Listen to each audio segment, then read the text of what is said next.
Okay, and then I can share screen. Okay, now you can see my screen, right? Yes. Okay, great. So I'm coming over here, and then I do a left click. No, not this one. This one, left click. And run as administrator. Now I should see my shell coming up, right? Okay, virtual machine is probably slower, but it will come up.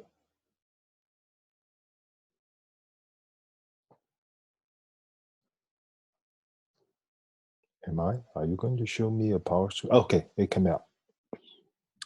Do you want to allow the subsystem to make change? Yes.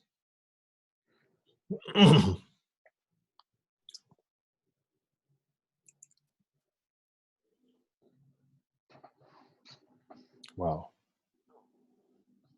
Sorry about that. We have to be a little bit patient. This is virtualization.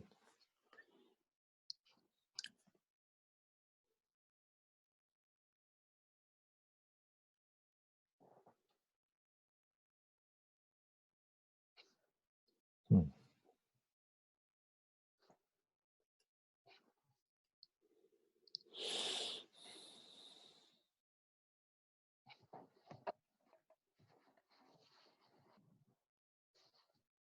To make it, can I make it like this? Oh, okay. Now I'm a lot happier. I was wondering why I'm not getting this. Okay, so you can see that the PowerShell is coming up. So I do a Control V, right? Yeah. Enter. And then now you see this, right? It's trying Yeah. to installing all this. Yeah. I did that yesterday and then. Right. Yeah. So I do a yes.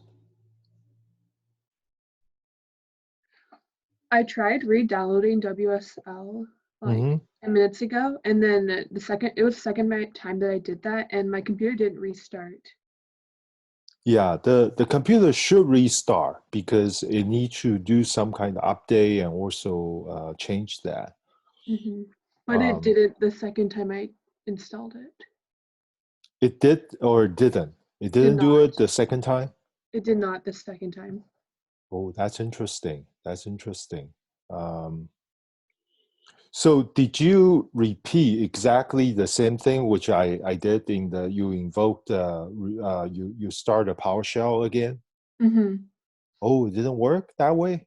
It did. It like popped up the zero zeros and the installation thing, but it didn't restart my laptop.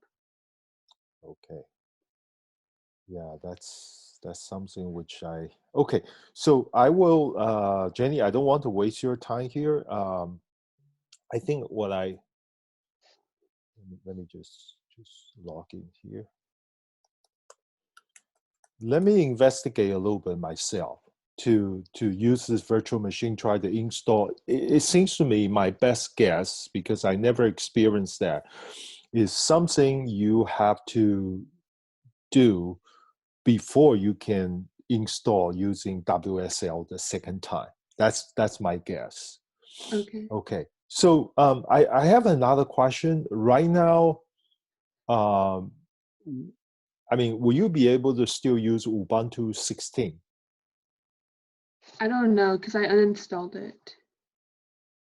I thought you said the first time you installed Ubuntu 16, right? Oh yeah, it worked. But then I Really? uninstalled it. Okay, you uninstall it. Okay. Okay. Now, hold on 1 second. Why? I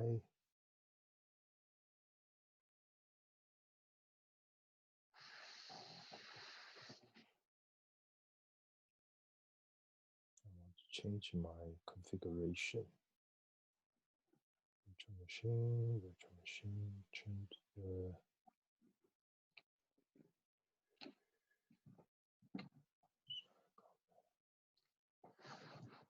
Okay, this is already like this. That should be okay. Hold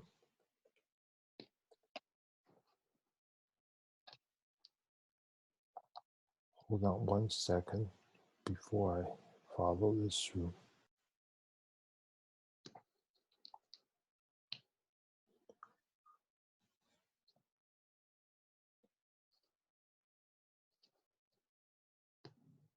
Wait a minute. It doesn't like me. Okay, so now I want to, sorry. I actually directly do this, right? You go over here and then you use, I just use my, so here we click this one, right? Mm-hmm.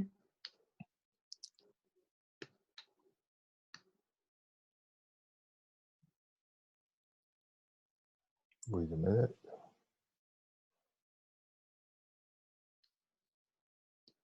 Why can't I,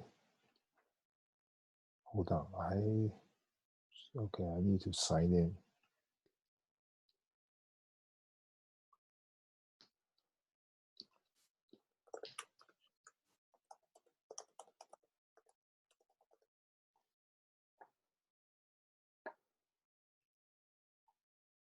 Oh, okay, now I'm happy.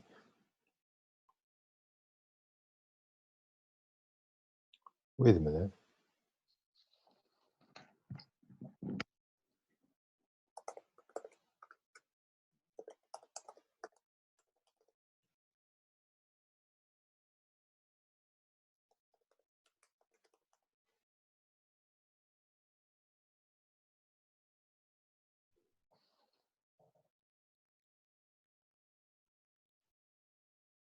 Okay, now I can do,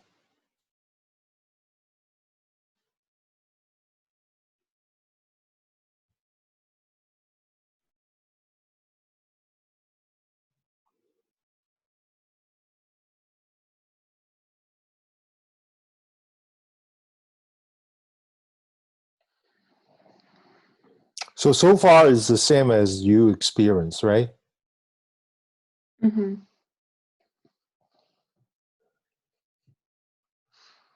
I saw I already signed in earlier.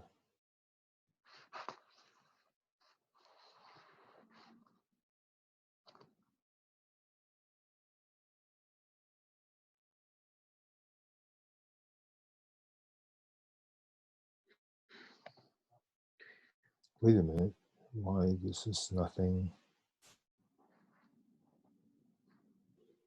Why is keep asking me to sign in again? I probably should click.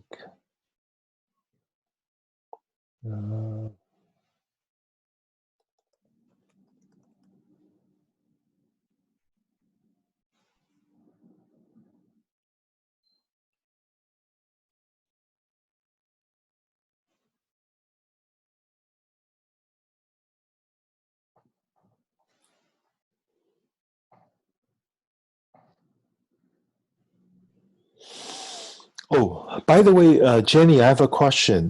When you do this installation, you're not doing like what I'm doing, running on virtual machine, right? You just No. directly run on a real machine, Mm-hmm. Because real I have a Windows 10 machine. Windows. Yeah, that's what I did last Saturday on a real machine, and it's yeah. So okay. Uh, now I can do this.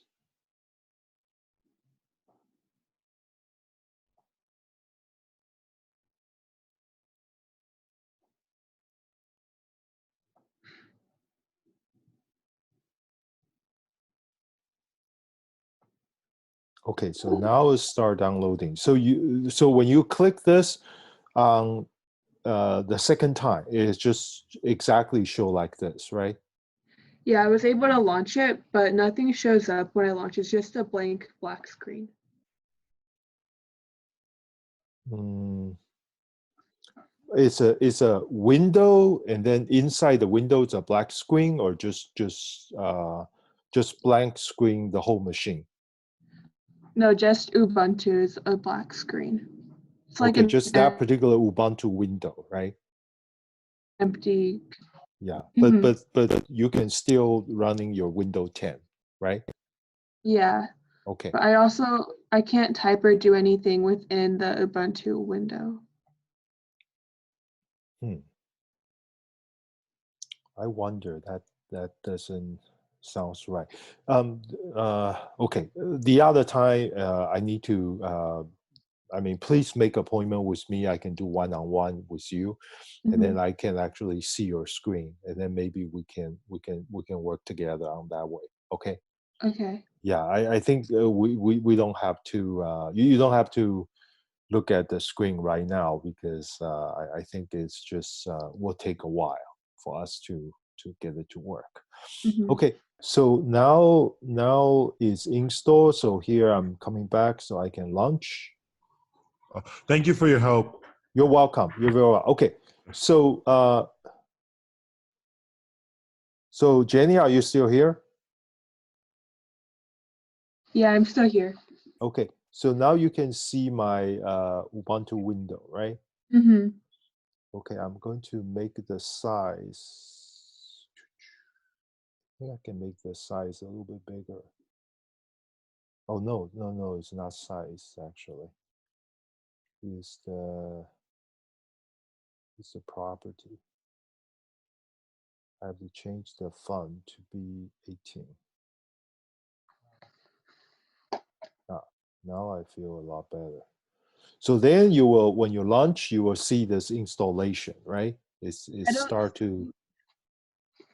I don't see that. I just have a blank black screen. I can share my screen with you. But you're okay when you did the 16, right? Yeah. But then 18, you cannot do this. Okay. Huh. Yeah, you don't even have this screen here. Okay. I have the windows, just not the installing part. Right. No, I understand what you're saying. So that's let me do a quick search. Okay, do a Google search. Okay. Let me use the other window.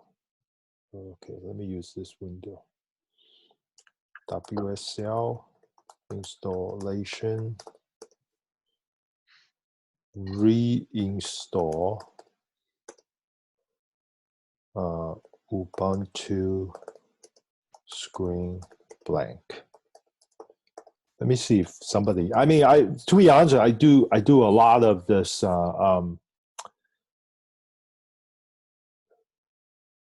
Okay.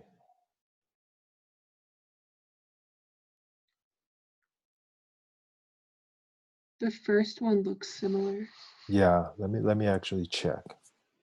And then I also tried to do the LX run to install, but it didn't work. It said that LX run is not like recognized or something.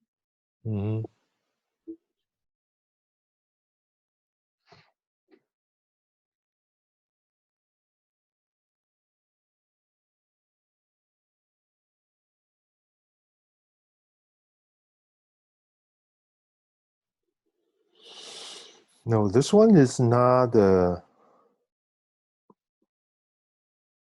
might not be a WSL issue. Let me go back.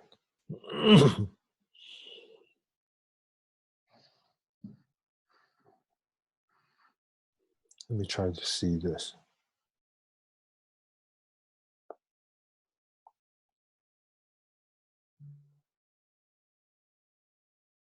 Okay, this one might be related. Let me actually check it out.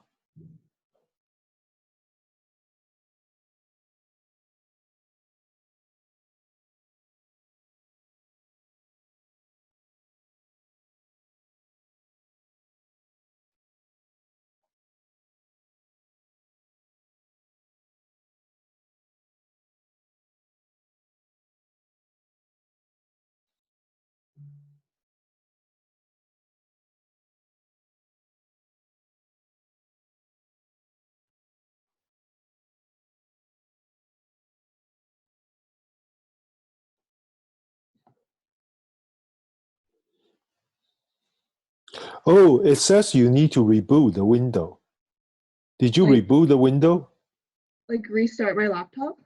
Yeah, I think Oh, it looks like um, he said here the same problem on two window PC. If I close WSL and try to launch this, I get a blank screen. Window reboot fix the problem. okay. So I should reboot my laptop right now then. Yes, if you can do that. And Okay. see if... Then I'll be right back. Thank you Okay, so okay. much. Let's see if this will help. Okay. Thank you for your help. I'll be right back. I don't know. The Google is trying to help. I'm not guaranteed. I never tried that myself. Okay. Let's see if it'll work. Okay. Okay. See you in a bit. So okay. Just since you're here, remember to enter a Unix password. Let me see. I will just accept W. I can connect back to Zoom after. Okay, sure. Okay. Okay, thank you. You're welcome.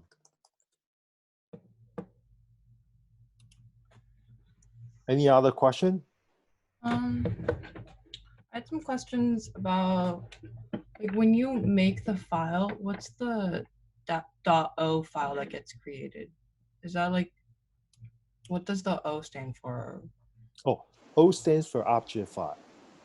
Okay. Right. So let me show you what it looks like. I mean, for example, here is our homework assignment number 1 directory, right?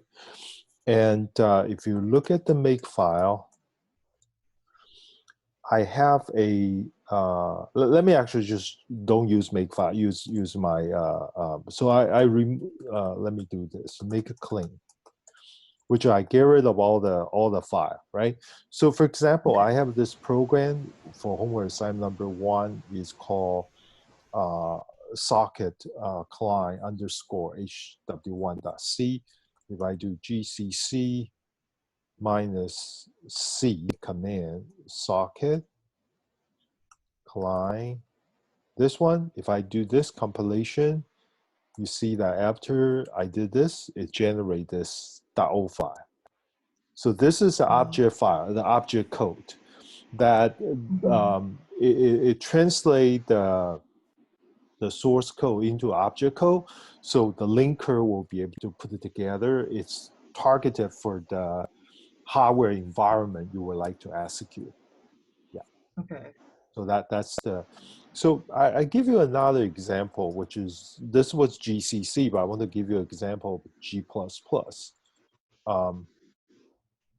What's the difference between GCC and G++? So GCC is a C compiler. Okay. And G++ is a, sorry, I just realized I did something which I need to fix because I didn't realize this is on Cyrus. So let me see, job, let me see, PS minus EF, grep, C36B.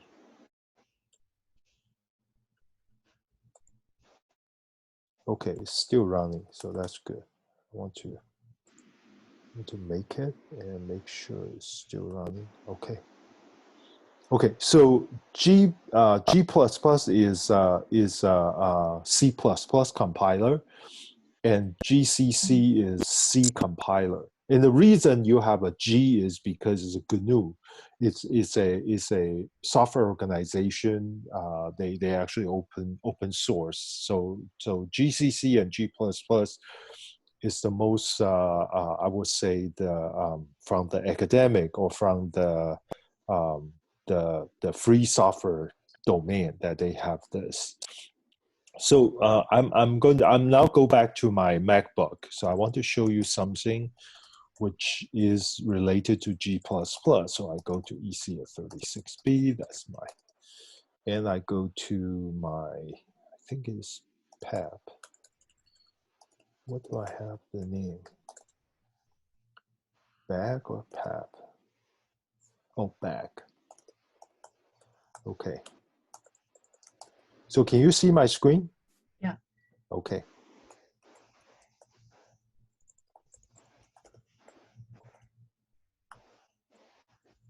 So this is your textbook source code, right? So I go to 1101A. Let me go here. Okay. So over here, let me remove all the .o file to start with. Okay, so you can see I have a two CPP file. One is box.cpp. One is actually I have a three. Sorry, I have a three CPP file. This two are from the textbook. This one I actually introduce another one just for my personal testing. So if you look at box.cpp, okay, it's here. Okay, this is a program about box implementation. So I can do G++ minus std is equal to C++ 17. If I directly say box.cpp, if I do this, it will compile and it will have error. It says it doesn't have a main program, right? Because you see that it compile okay, but the linker, it tried to link. The linker tried to link the object file. It's not there. Okay. But let's do ls. It doesn't generate the box.o. But if I use this command differently, I put a -c flag. So now you see I didn't get any error like what I did before, because -c, it will stop the compiler like a G++ or GCC after they produce object code. So if you look at this, now I have a box.o. So that one doesn't try to link it with another It's program. not, right. It's So just the the- object code. So let me do another one. I actually do -c with ex. I have the other code, right, which is 8, right? This is another code which has the main function. I also do a G++ -c. So now you see I have two .o file. One is box.o and the other one is ex11 underscore 01a.o, right? So now this is what I can do. I can actually try to link them together. So now I'm actually not going to have this one, but I'm still using G++, but don't use -c flag because this time I want to link things together. I said ex1101a and also box.o, both of them together, and then I will produce the output file. I call it EE, okay? Just the output file. And then now everything is linked together, and then I produce this new executable called EE. And then I can do just execute the program, and I got the result. You see that I separate the compilation. One is just using -c flag to create the object file. And the second time, don't use -c flag. I can actually link the .o file together. And then this is a linker line for you to do that. Is What would that the give you some? advantages of compiling it separately rather than just doing it all at once? You can do that all at once, but here's a difference. If you do all at once, means that you have to have all the source code, right? You have to have all the source code in front of you to do that. But assuming right now I'm purchasing the object-oriented software package from a software company, they are not going to give me, they might not give me the box.cpp. Because this piece of code contains their intellectual property. It's a source code. If I take that box.cpp, I can do a lot of stuff. So usually they gave me is just this one.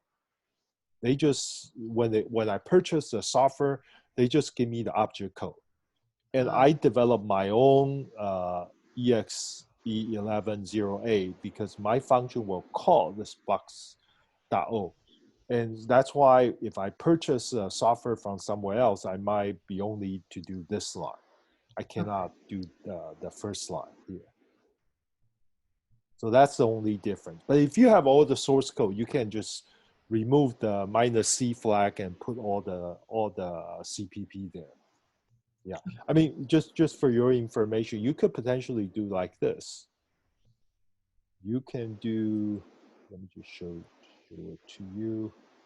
I can do a.c and also box.c, and then I produce another executable called fff. Oh, wait a minute, what happened?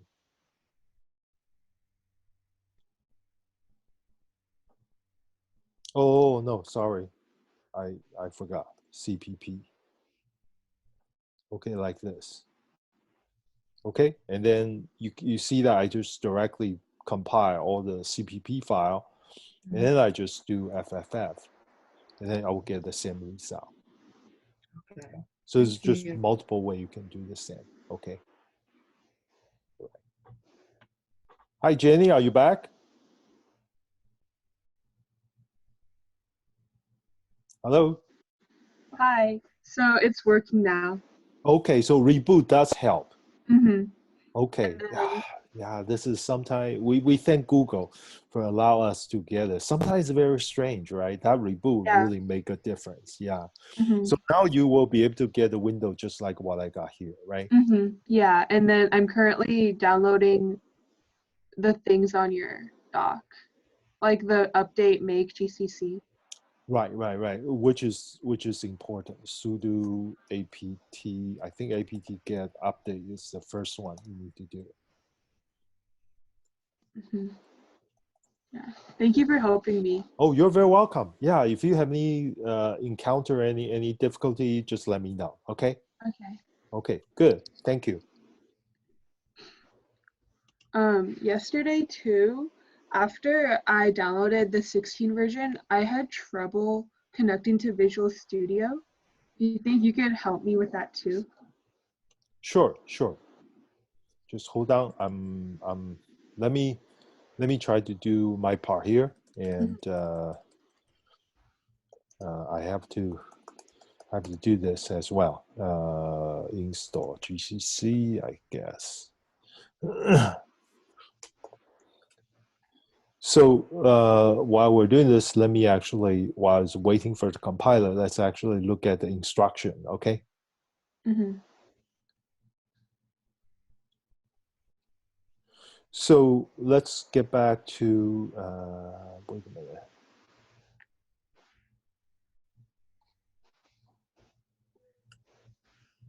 It's WSL,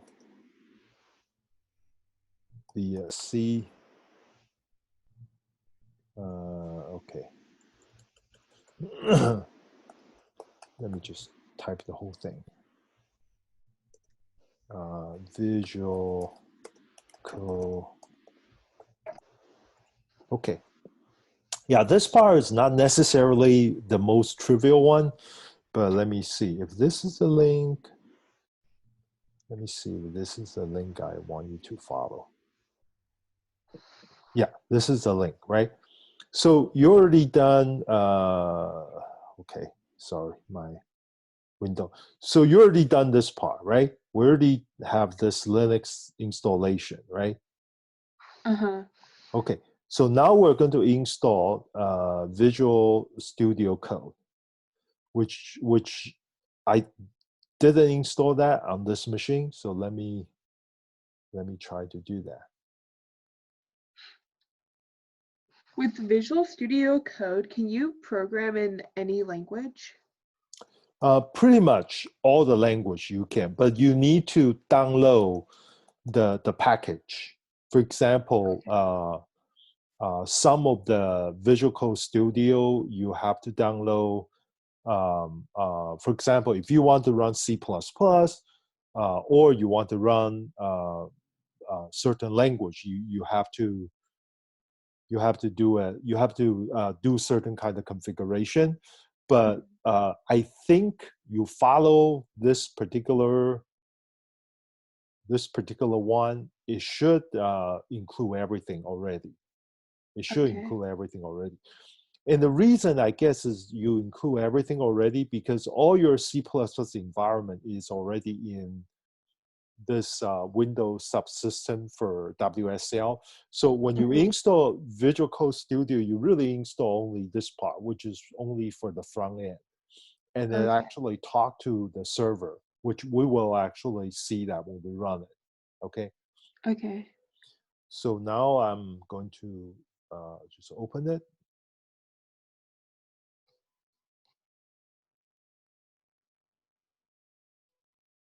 Okay, I'm going to accept it.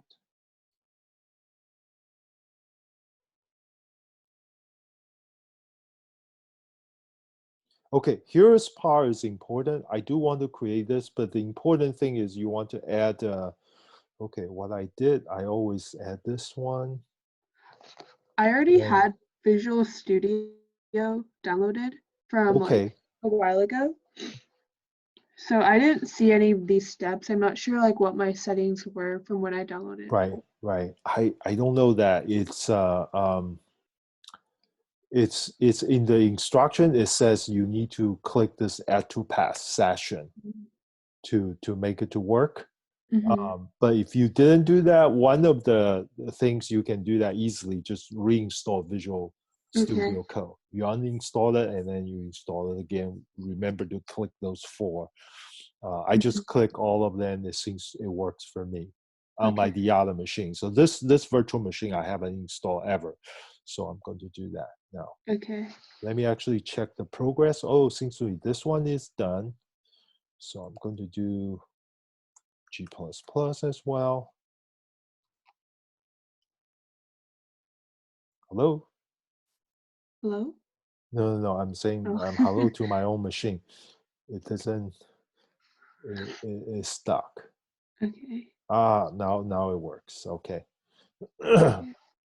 I'm just gonna It's a virtual, so it's sharing CPU with a lot of other things, such as Zoom and as well as my Visual Studio. Okay, this is running, so I'm checking the.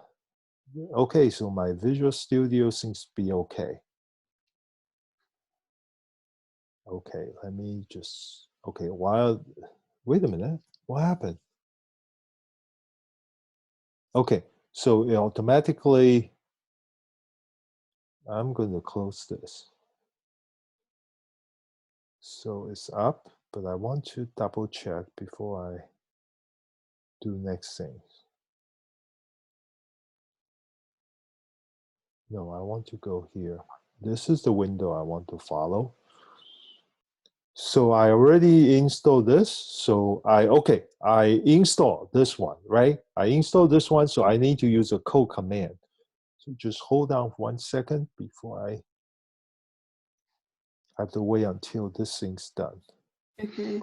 I'm currently reinstalling Visual Studio. Okay, good. I just want to make sure I have. Okay, so the other thing, I forgot whether I did this or not, but just install socket as well.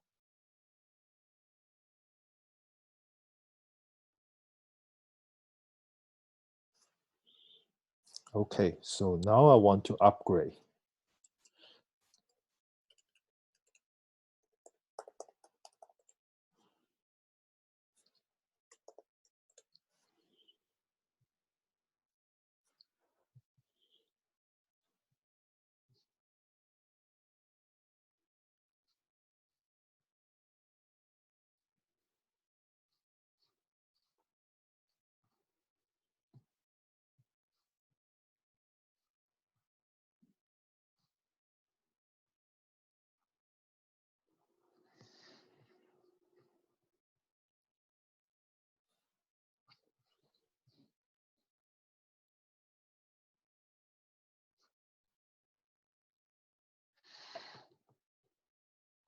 Okay, this should be.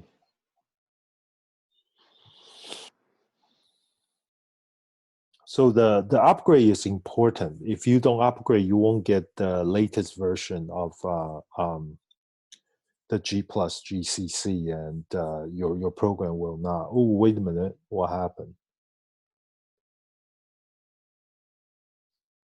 Why is this operation not permitted? Okay, I hope that will not cause any problem right now. I didn't see that message on Saturday, so that's interesting.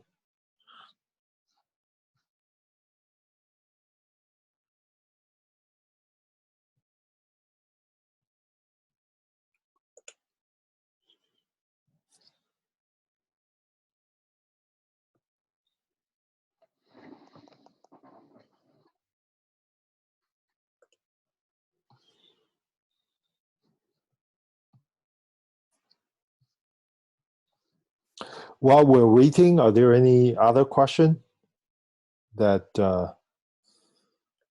anybody have in this session? Okay, I want to do GCC, G++ first. The order doesn't matter. Okay, it's done. GCC. Okay, it's done. Okay, so so now what I can do is just say code dot. When I run this, wait a minute. That's not right. Professor, Yes. when you were downloading Visual Studio Code, did you click on all four for the setup? I click Asks you all. if you want I to click have all of additional them. tasks. Yeah, Okay, so I click all of them. Yeah. okay. So Thank just you. hold on 1 second. I think what I need to do. Let me just make sure I did the right thing.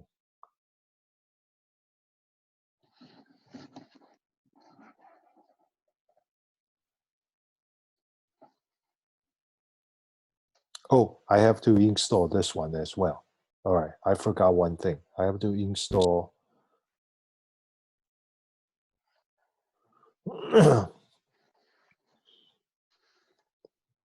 So after we install the Visual Studio Code, we also need to install this remote development.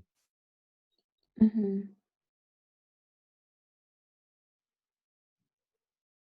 That when you install this is inside Visual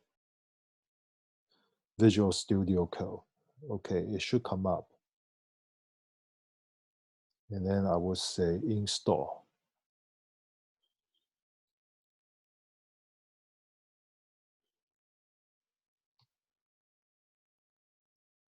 Are you installing the remote development right now? Yes.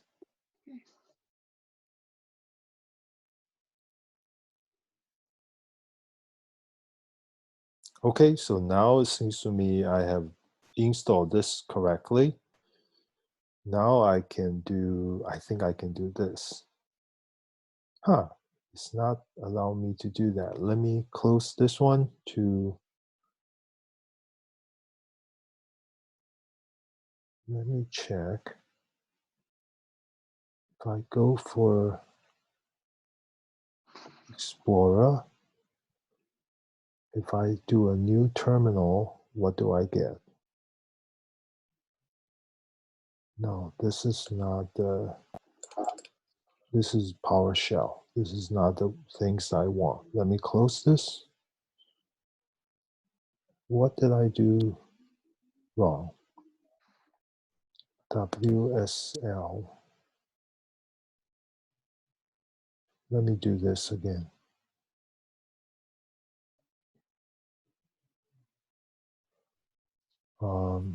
I will click on this one. Okay. I do code. Oh, I have to change directory.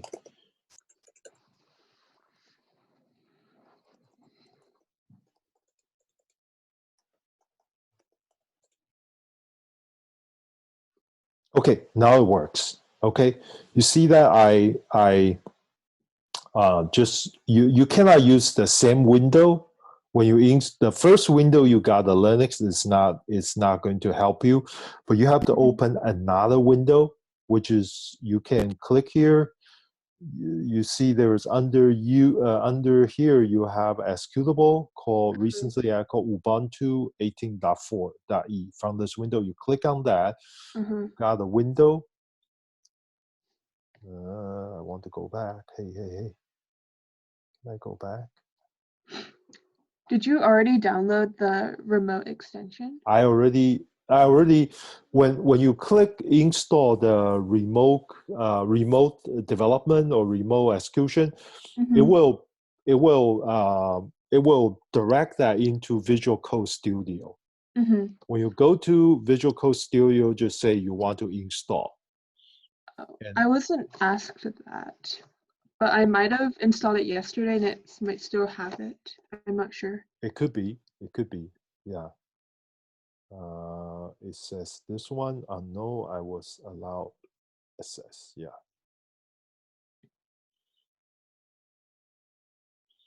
But why? Oh, okay. Now you see, it is.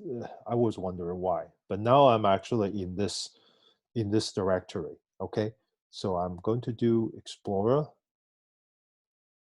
Okay, and then I'm going to do is go to a terminal. I do a new terminal.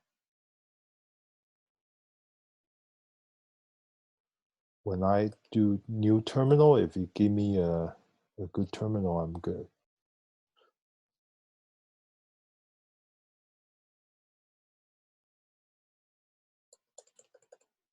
That's very strange. Let me check again.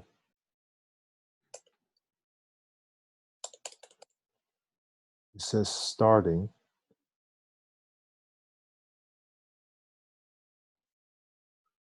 Okay, I know. Let me check this one again. Terminal.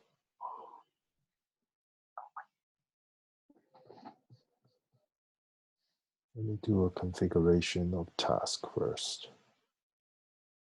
Okay, I have this one. And now I want to run task.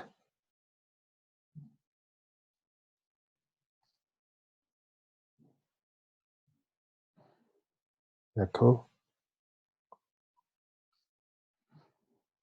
Okay. It seems to me I cannot get my terminal up. Let me just shut it down, just see what happened here in this window. Let me try again.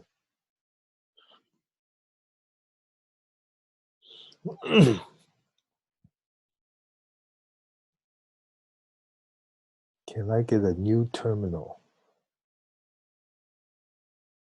Okay, so now you see that. Now it's trying to starting the Visual Code, connecting to the server, and but still it's not giving me a terminal. It's trying to connect, or it's just slow. Let me check what I have here. Let me close this one.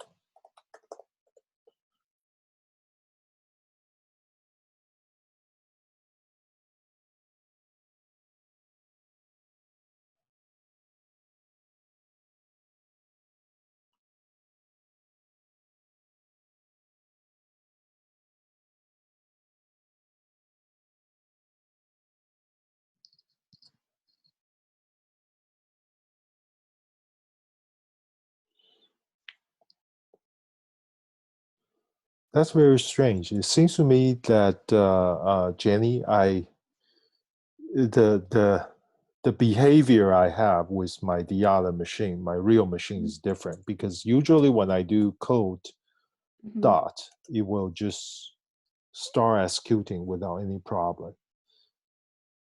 Oh, okay, now I got it. Now I finally got it the third time. I don't know why it took third time. You see, now this window is a Ubuntu machine. I can do LS, I can do G++. Okay, for example, I can do one thing. Let me check. Okay, this directory, I have to cp something here. ls/mmt *c. Okay. Okay, but I just want to tell you that this machine running is already, for some reason I have to try 3 times. It could be just because it's slow. That right now I can just run task and do echo, and it's actually running on my Linux window. Sorry. Okay. here on my Linux window. And then you can then follow the direction I gave in general to run the whatever the file over here. Okay. Okay, sorry. So, So that's if you can reach this stage, that you have a task JSON and then you have a Linux window, Ubuntu window running here. Let me see if I have a. I haven't reached that stage yet. Okay, where are you right now? So it says to open a WSL window using the command WSL, Right. So and then you open this window here, right? yeah, I opened an Ubuntu window, and then when I type in WSL, it says that command WSL is not found. But No. can You be don't installed. type in WSL. You're already in Ubuntu window, right? Uh-huh. Your Ubuntu window. You type the command code dot. Okay. So WSL is for you to open this particular window I see. from the start point. But here you Okay. just say code space dot. Okay. What about step number 2 in the website where it says to type in /mnt/c? So here, this one, right? You're talking step 2 here. Scroll down. Oh, okay. This one is basically if you want to.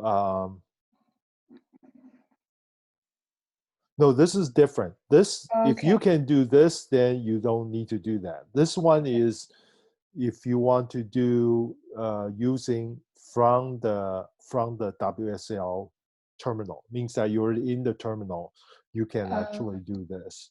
But I'm not sure you need to do that. I never, by the way, I didn't try to do this part. I can probably try that. But what I did is that inside the step 2, you just need to, after you install this one, remote development, you just need to type the code star. Okay. See if that will work for you, just like what I did. But you need to have a separate WSL window. So this one, I call it WSL window.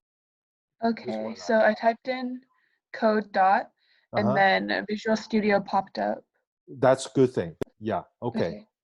And then after Video Studio pop up and you click, let me actually just show you what I have. Make sure that you first click Explorer. Okay, View and then Explorer. Right, Explorer, View Explorer, okay? Uh-huh. And after that, you go to under Terminal. I'm sorry, my is so under the Terminal tag, okay? And you say New Terminal. I don't, okay, terminal, new terminal. Right. So it should have something on this region. Yeah. And then over here, if you have this, you type, you do an ls and you type GCC over here. If GCC is actually available or G++ is available, then this is a Ubuntu window. LS is good. I think GCC is good too. Yeah, so which means you're already done. So you see that now this GCC G++ is the Ubuntu environment. So you see that you're connecting everything together already. I see. Yeah. So is Visual Studio like the programming platform, but it's running on Linux through Ubuntu? It's like this. Let me show you this figure. What they did is really doing this part. So this graph, you see that? The Visual Studio is providing what we call the front end, providing the editing environment. But then they have a Visual Studio Code server, which is on your WSL. And then they basically connect to the Linux environment that they just built. I see. So Okay. that's when you say code dot, you actually execute from this side. It will actually bring the connection. That's why it pop the visual visual So studio code together. I see. Thank you. Yeah, you're welcome. So now you're all set. Yeah, this is kind of good for you to not only be able to know what the industry people are doing. They try to bridge the gap between Unix world and the Windows world, but also kind of give you some experience about the sys administration. So you are essentially managing both a Windows system and a mini scale Linux environment there as well. Yeah. So whenever I want to code, I have to go to Ubuntu first and then type code dot, and then which will bring up the Visual Studio tab or Windows. Right. So what happened is that you yes, if you want to bring this architecture, you have to go to Ubuntu to say code dot. When you say code dot, it will bring this picture together. So code dot really just bring the things together. But after you've done code dot, after the visual code come up, then you develop your code under this environment. Okay. So this is your front end. You're doing this development here, and it will this relationship will take care of the runtime environment for you as a Linux, as Ubuntu. Okay. So which means that you have I will call it a native Linux environment running under Windows 10. Okay. I see. All right, enjoy. Thank you so much. You're very welcome. You're very welcome. Okay. All right. Okay. Now I'm going to stop recording. Let me see.